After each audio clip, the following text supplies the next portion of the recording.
उसके अब्बू ने मुस्कुराते हुए कहा, ठीक है अनाया, पहले हाथ धो लो, आइसक्रीम थोड़ी देर में मिल जाएगी। अनाया खुशी से झूम उठती है और तुरंत बाथरूम की ओर दौड़ लगाती है। अनाया बाथरूम से बाहर निकलते ही अपने पिता के पास वापस आती है। उसके पिता बोले, बिल्कुल, तुम्हें कौन सी आइसक्रीम चाहिए? अनाया ने खुशी से कहा, मुझे स्ट्रॉबेरी और चॉकलेट चाहिए।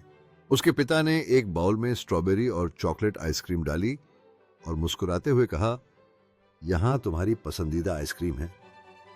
अनाया ने बाउल को पकड़ते हुए खुशी से कहा, धन्यवाद पापा। एक दिन दोपहर के समय अनाया अपने कमरे में खिलौनों से खेल रही थी। बाहर गर्मी बहुत थी और सूरज जोरदार चमक रहा था। अचानक उसे याद आया कि फ्रीज में कल आइसक्रीम पड़ी थी। वह खुश होकर दौड़ती हुई अपने अब्बू के पास गई। पापा, मुझे आइसक्रीम खानी है, अनाया ने कहा।